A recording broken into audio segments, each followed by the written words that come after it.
have a word. All right. Meaning when you tell somebody you're going to do something, you do it.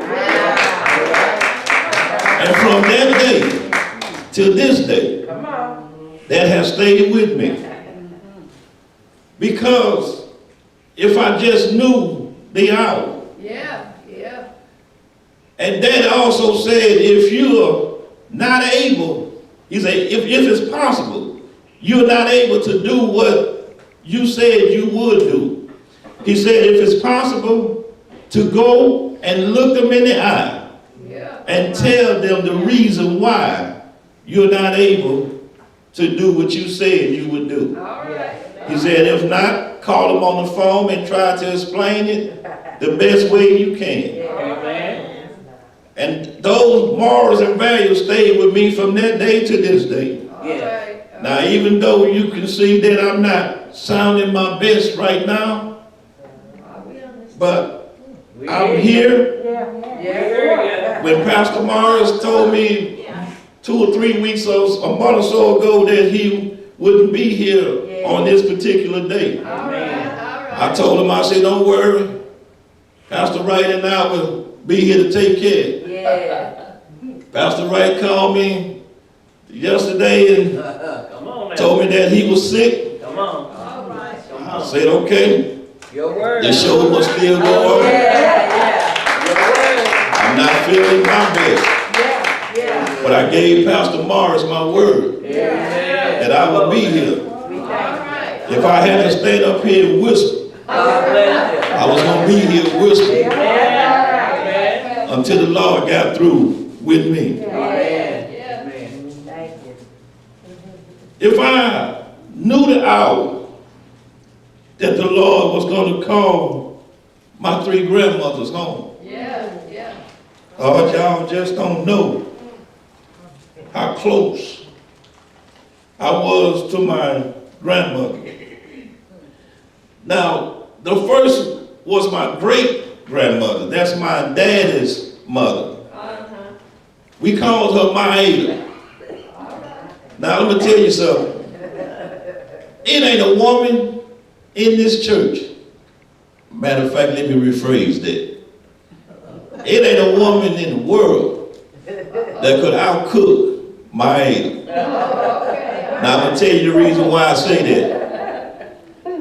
Maida was a real old lady. Maida would go, she would chop her own wood with an axe. I ain't tell you what nobody told me, now I'm telling you what I said. She would chop her wood with her own axe. Then Maida would go and take their same wood and throw it in that wood burning stove. Boy,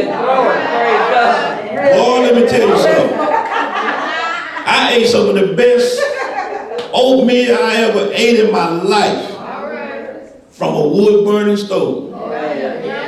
And let me tell you something. She could take that and put it on top of that. She would take a rod and pick those plates up and set it on top of that. Now, you all got mighty beat because you all could just turn on your electric, turn on your gas. Maida had to go chop wood and throw it in a wood burning stove. Then you ladies got to beat this way because you could go to the sink and turn the water. They don't make water like that no more.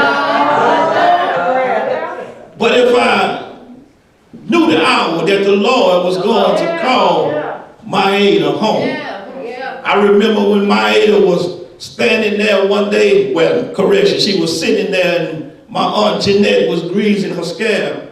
And she said, June, when is your birthday? And I told Maida when my birthday was. And about 2-3 minutes later, she asked me again. She said, June, when is your birthday? I told Maida again when my birthday was. 2 minutes later, Maida asked me that again. She said, June, when is your birthday? And I got an uncle named Michael. Michael said, Maida, don't ask June no more when his birthday is. And I told Mike, I said, look, you shut up.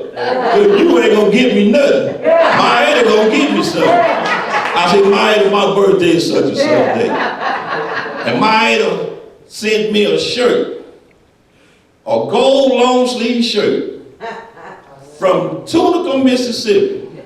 Because my lived on the gates, outside the gates of Angola prison. Wow. Yeah. And so every time one of the prisoners escaped from Angola, they would always come and knock on her door and had the hound dogs come in there and they would search the premises inside the house and all around the yard and stuff and make sure that they wasn't holding her hostage. Amen. She lived at the top of the hill. Her brother was down at the bottom of the hill. Now, let me tell you something. My Ada could handle her own because she could shoot a gun as good as any man. But if I knew the hour that my Ada was going home to be with the Lord. Now let me tell you about my other grandmother, which is my mother's mother. Her name was Dolly Hawkins. Now, I called her Jama. I called her Jama from then up until the day we placed her in the ground. Now, the reason I called her Jama is because I couldn't say grandma. So she was always Jama to me. But I'll never forget the day when we was here in Texas and Jama was in the hospital. And I told her, I said, Jama, I'm finna tell you something, but don't tell nobody. She said, I ain't gonna tell nobody. What is it? I said, Jama, we gonna sneak home this Friday. I said, and I'm coming to see you. I said, but don't tell nobody. We want them to be surprised. Jama said, don't worry. I ain't gonna tell nobody. We went down there that Friday. And I saw Jama. But I saw her in a way that I didn't want to see her. You see, when I got down there that Friday, Jama was at Mount Pilgrim Baptist Church, stretched out in a casket in front of the pulpit. Tell nobody. Praise God. Come on now. But if I knew the hour that the Lord was going to call Jama home, I would have told her just how much she meant to me. Amen. Let me tell y'all something else about Jama. I don't know a lady that could take salt and pepper and seasoned chicken and could fry chicken like Jama. Anytime you eat a chicken all the way to the bone and bite the bone and you can still taste the season in the bone. Boy, she can fry some chicken. Well, let me tell you something. She fried chicken so good until we would sit out there on the porch and saying while we eat the chicken, can't nobody fry chicken like Jama. Just tearing that chicken up. Matter of fact, I even have the black cast iron skillet at my house right now that she fried that same chicken in. But my chicken, my fish, it won't taste nothing like Jama.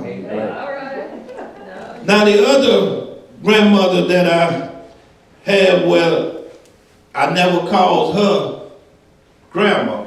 The first time from the story I was told was the first time I called her grandma. She told me, I'm too young to be grandmama, call me mama.